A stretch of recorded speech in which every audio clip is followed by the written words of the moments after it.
Hi and welcome to Gallery Watch. We're back at the Mundaring Hills Open Studios with work from two artists who have been part of the group for many years, Judy Kotai and Graham Pages Oliver.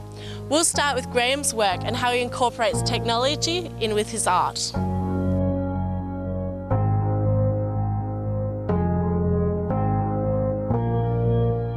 So Graham, do you want to tell us how long you've been part of the Mundaring Hills Open Galleries? About 3 or 4 years now. I was part of the original group and I'm still involved in it.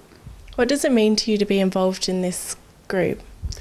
It's sort of, apart from friendship, I think it's an important part of sort of promoting each other as artists, and it's something that we all have to do in this day and age.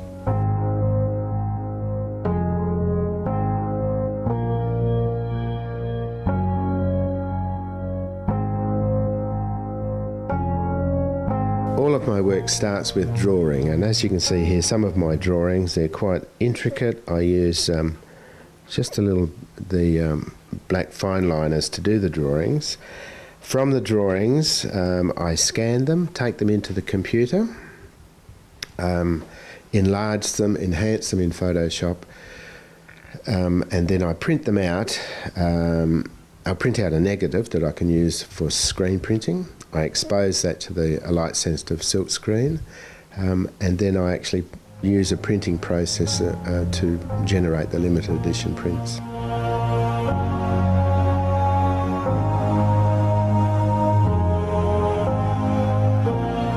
The actual printing process is not that long. I can sort of do an edition within a day, easy. The time-consuming stuff is doing the drawing, composing the artwork, working on it on the computer, working out the colour scheme and that sort of thing, which may take a week or so. Yes, I've been teaching art for about 40 years and I've always been interested in the drawing and the hand skills. Now I feel it's an important part of art, the hand skill side, and combined with technology, that really interests me, sort of making this sandwich between hand skills, technology and finishing it off with traditional screen printing.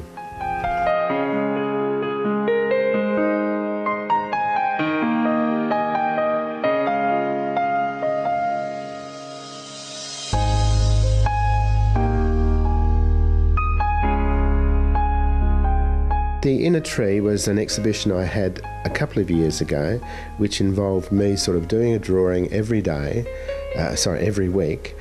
So by the end of the year I had 52 drawings and they were based on a tree and how I was feeling and where I was at that particular time of the week, or that when I was doing the drawing.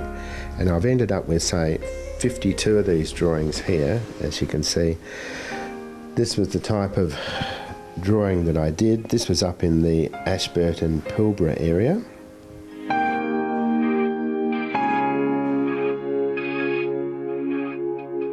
So with these you then enlarge them and add colour? From there I then create a limited edition silkscreen prints, and I've got some over here and you can see. These are finished ones. So, and again, this was up in the Pilbara area. How do you get the texture on these ones? Because it does seem to stand out, the black lines. At the last thing I do after I've screen printed them is I come back over with some raising powder, and that's attached to the wet ink, the black ink, and that when it's heated it raises up. It's an old printing technique that they often use in business cards. And so it gives it a nice gloss and raises up from the surface of the paper.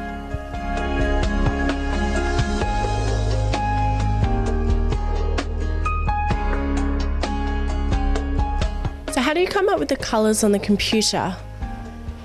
It's a Photoshop technique, and I sort of just play around with the colours and the effects that I'm trying to create that fit in with the drawing. What was your inspiration for this one, and where was it drawn from?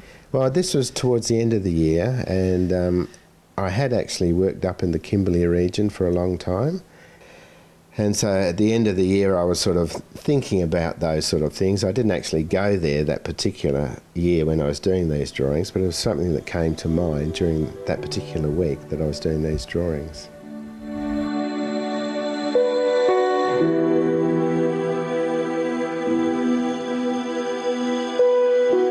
What sort of draws me to the Australian landscape is the small things, the textures, the found objects, the leaf litter and that sort of thing. And currently I'm looking at the textures of some of the tree trunks and some of the found objects that we found when we were camping up in the Kimberley region to come up with a composition. I'm now working on getting my drawing back into this.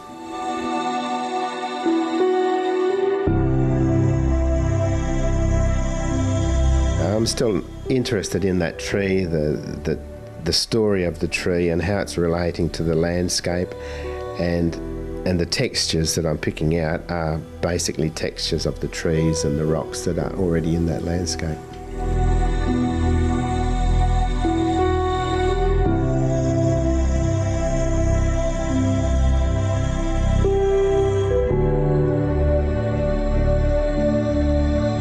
When I originally started, a lot of my drawings, like this one here, were quite intuitive, and I didn't actually start with anything in mind. I just started doing the drawing and let it develop. And then once I got an idea, I just work on that and develop the drawing.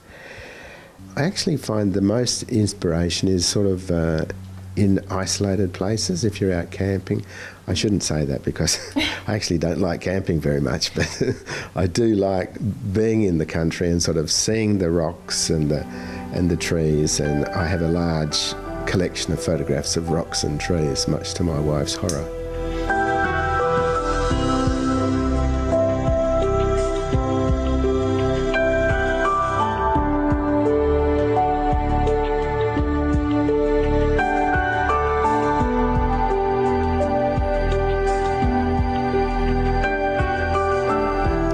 Tell us a bit about this picture here.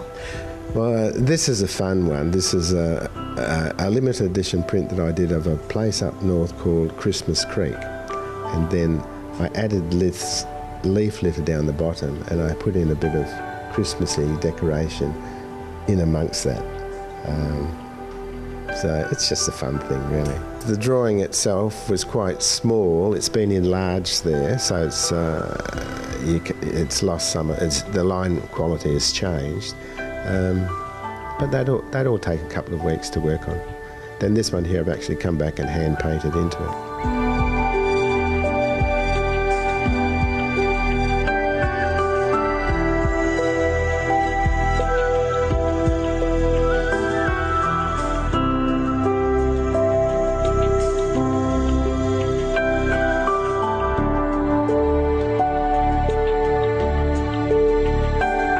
So this one's more detailed. It looks like a lot of things have been left on the ground by humans. Did you want to explain this one? Well, again, this was a fun one that I did for the Darlington Art Exhibition a number of years ago, and it came about by I was talking about with my young son. We're just playing games, and I was talking about developing a little book that sort of was based on these ants, as you can see here, and the ants having a little picnic. And so they were collecting all of these man-made things, or things from and you can see it's the same sort of drawing technique, a lot of line work, coming back into hand paint into it, little bits of silver paper stuck in here into the hillside to indicate housing over here as well, and a lot of white space left. It's based on Darlington and the hills of Darlington. So why did you leave a lot of white space in this picture? I think white space is important. It's sort of, I think it's just as valid as the drawing and the dark shapes, and it provides that balance. I've always always felt the need to leave a lot of white space.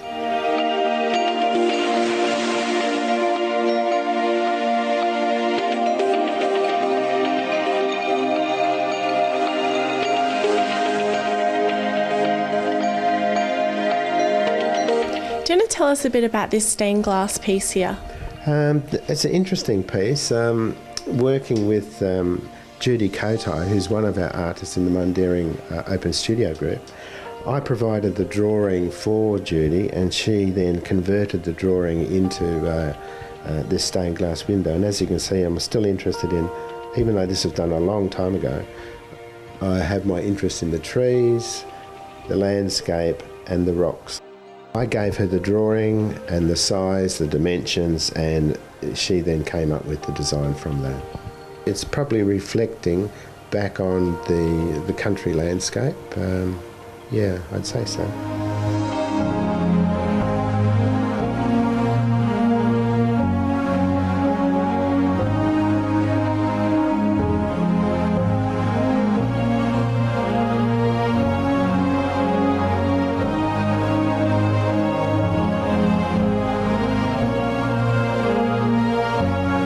Thank you so much, Graham. And we'll be back with more Gallery Watch after a short break with the artist who created this beautiful piece, Judy Kotai.